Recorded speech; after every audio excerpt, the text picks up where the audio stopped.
Now, I think this is a great place to pause and also talk about what goes on when we are doing all the right things, but then all of a sudden we have that voice inside of us and it says, no, this is too scary. I want to go back to my old ways. That self-sabotage. Like, Oh yeah. how can we start to, or what are some ways that we can challenge that little voice in our inside of our head to say, no, keep pushing? Yeah. Well, I think there's so many good supports we can put in, right? And I know many of you have heard of, the 5 people that you surround yourself. It's really everything that you surround yourself with. And so when we choose to make these leaps, these choices, these uncomfortable actions, these new things that we haven't been doing, but they're really healthy habits that will really increase our level. When we choose that, we really need the support because it is getting out of our comfort zone. And uncomfortableness is one of the things we hate the most, right? Because we don't know the outcome, we can't control it, and it feels different.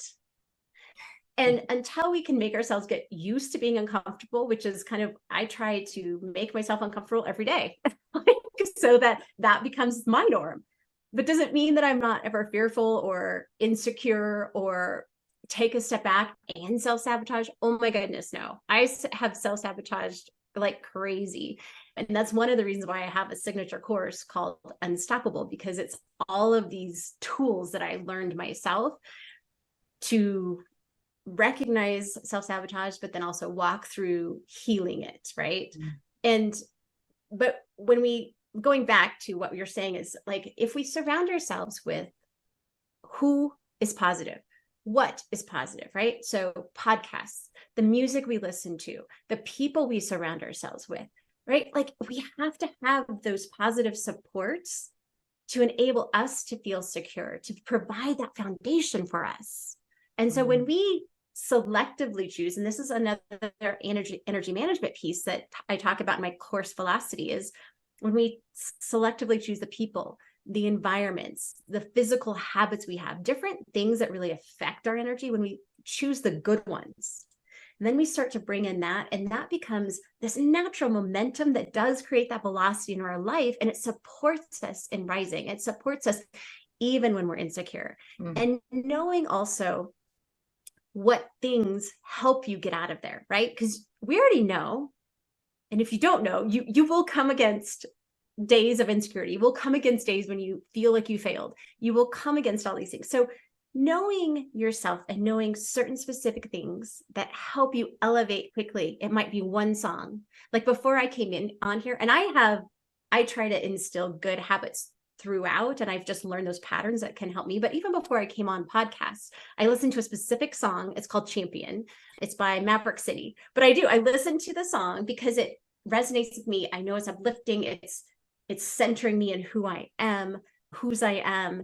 And so when you have those specific songs, a specific habit, like a specific person to talk to elevate yourself out of those places, to support yourself when you feel less than, or you feel like you just failed.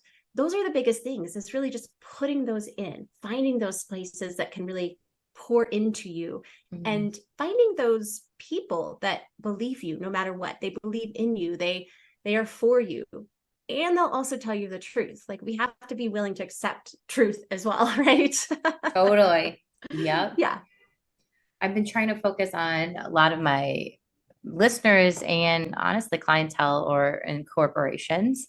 And something that has been interesting through their journey, over the years, to see a lot of them have always focused on goals.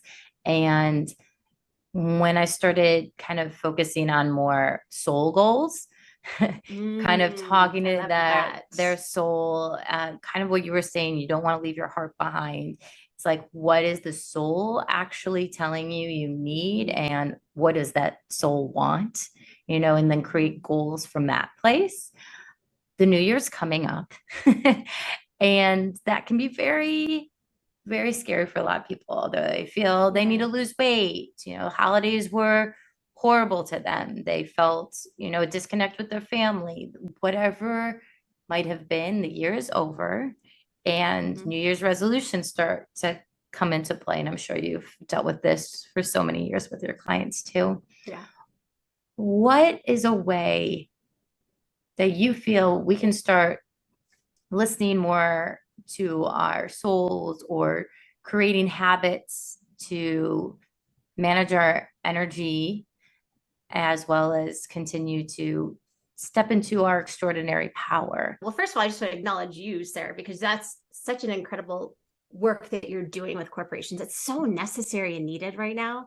And if you're a corporation or you own a business or have a team, like, I would just say, reach out to Sarah. And she didn't ask me to say this. I'm just telling you, like, these are the type of people we need in our organizations to guide our people, because it is true. Like, when it's just goal dry driven, that just doesn't work anymore. And when it's heart desire driven, your team, your organization, your people, they will be so much more lit up on the inside to work and do and perform, right?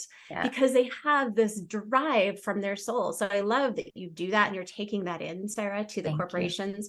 It's such an incredible practice, and it's so needed and necessary right now. But moving into the new year, it's an exciting time. It can be overwhelming sometimes because maybe you're exhausted. You just got done with the holidays. Maybe you gained weight. Maybe you were triggered the entire time because you had family, right? Like, it's all the worst things and the best things can come out of the holidays. And so now you're moving into the new year and you have fresh hopes. You have fresh desires for this year, how you want it to be different from the past year. And I would say, first of all, like, get very clear on what it is. So take some time to journal yourself. I know some people are like, oh, I don't journal. Take some time to journal. And that can be typing it in your computer. That can, even if you can only just like say it into your audio phone, do that, right? And then have it transcribed for you. But like, take some time to just get centered and think, okay, what are some things that I want to let go, that are no longer serving me? And what are some things that I want more of in my life? Like, start there. What do you want more of? Is it happiness? Is it joy? Is it travel? Is it more connection with your children? Like, what is it that would light your heart up, that would excite you? And start there. And another thing I would say is, if you haven't done the exercise of where you envision like your best version, like your 20 years from now, who do you want to be? Who do you want to show up as? I would do that, because when you start from that person and then think, okay, what does that woman or man want? Like, what would they desire? What would they do differently? And if they were coaching me, like, you can actually be your own coach, right? If my person that I have just become 20 years from now is coaching me and saying, Jamie, you really desire this, but you're doing this, which is sabotaging that, right? Like, let go of those things. Really get truthful and honest with yourself, and let go of those things that no longer serve who you want to become, who you're becoming, and the life you want. And then ask, what do I want more of?